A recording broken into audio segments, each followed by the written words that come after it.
Sir আসসালামু আলাইকুম। কত বড় বিয়াদব স্যার, আপনার ডাকতেছি। আসসালামু আলাইকুম। খাচ্ছে সিগারেট ডাইতেছে আমার। কালকে তুই কলেজে আসছে নে। এ আলিমদ্দি স্যার, আপনার ডাকতেছি আমি। কত বড় বিয়াদব, চিন্তা করো।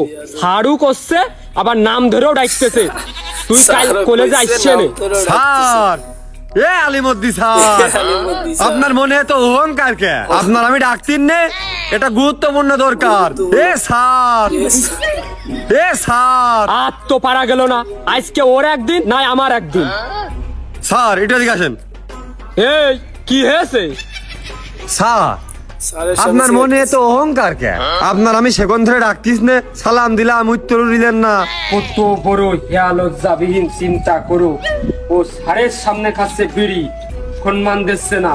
ওর কপাল ভালো যে ক্লাস টাইম না, সুপা ভেঙে আমি যা করতাম। স্যার, আপনার সাথে আমার একটু ইম্পর্টেন্ট কথা ছিল। আর তুই না আমি? স্যার আপনি, কিন্তু আপনি জানেন খুবই অখুশি হবেন যে ভদ্রতার খাতিরে আমি আপনার সম্মান করি ঠিকই, আসলে আমি আপনার বাল বলেও মনে করি নে। সে যাই হোক স্যার, ডালবি খাবেন নাই? বাল বলেও সম্মান করে না। আমার ফারাক্কার মতো ছেড়ে দিতে হইলো। তুই একটা বার আমার কালকে ক্লাসে আয়, তোর আমি আর পুরো দেখে ছেড়ে নি মানে। স্যার, আপনি উত্তেজিত হেন না, আপনি এদিকে আসেন। এদিকে আসেন। স্যারের সামনে বিড়ি ধরা দিচ্ছে। আমি স্যার খুব পিছারে আছি, আপনি এদিকে আসেন, একটু আমার কাছে বসেন। না মানে স্যার, আপনি এরা উত্তেজিত হচ্ছেন কে? আমি খুব পিছারে আছি, আপনি একটু আমার কাছে বসেন। আরে ভাই বসবি তো, বসেন। স্যার, আপনি লোকটা এরাম কে? এই তোর কি মনে হচ্ছে না তুই বাড়াবাড়ি করতেছিস? না স্যার, একদমই না। যতক্ষণ আমার নিজের কাছে মনে হবে আমি ভালো, এই দুই একজনের সমালোচনায় আমার মনে করেন যে বাল ছিঁড়া গেল।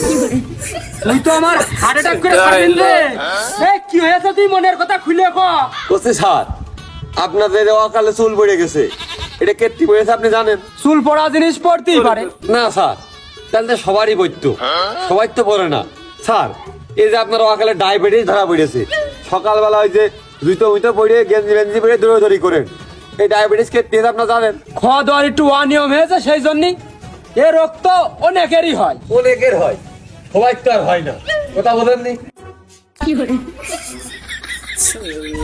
তুই বিড়িটা ফেলা, এই ধুমায় আমার সমস্যা হচ্ছে। কে স্যার সমস্যা হবে কা? আপনি তো আপনার অফিসের সামনে লিখে দিয়েছেন নো স্মোকিং, আবার তো সারাদিন অফিসের মধ্যে বসে বিড়িটা না তালেই থাকেন, ধুমায় আপনার সমস্যা হবে কা? আরে তুই আর আমি কি এক? তুমো মানুষ আমো মানুষ, সবাদ একটু খানি বিড়ির জায়গায় গাঁজা খাবো যদি থাকে মানি। তোর কি মনে হচ্ছে আমি মাল খাই? তুই কিন্তু ভুলে যাচ্ছিস আমি তো স্যার। স্যার, মাল আপনি খান না কথা ঠিক আছে, কিন্তু তা আপনি আমার মাল খাওয়ার কারণ হয়ে দাঁড়িয়েছেন।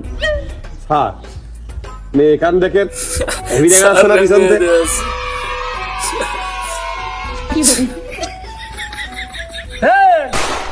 তোর পড়ালেখার বয়সে তুই করবি পড়ালেখা, এই মাল খাওয়ার গল্প করবি কে? আর তোর এই মাল খাওয়ার কারণ আমি হবো কে? তা আপনি তো আমার মাল খাওয়ার কারণ। কি করি?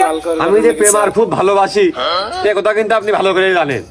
তা আমি ক্লাসের মধ্যে একটু অর্ধেক তাকালে আপনি আমার বেদ দিয়ে মারেন, আবার এত লোক থাকতে মেরেছেন খালি আপনি আমারই পড়া ধরেন। আচ্ছা স্যার, আপনি যে ক্লাসে কি ক্লাস নিচ্ছেন একে আমি জানি থুইছি, আমি অল টাইম অধিক টাকায় থাকি না, আবার সঙ্গে সিটি কান পাইলে যে নিজে একটু পড়িয়েছে, আপনি পড়িয়ে নিয়ে সবার সামনে আমার কইলেন অপমান। ভালো কথা এও গেল, আপনি অফিসের মানে সারাদিন বসে বসে বিড়ি টানার তালেই থাকেন, টিফিন টাইমে আমরা একটু বিড়ি বিড়ি খাই দাঁড়িয়ে যাবো, আপনি আমাদের দাঁড়িয়ে দেন না, এ করেন কা স্যার?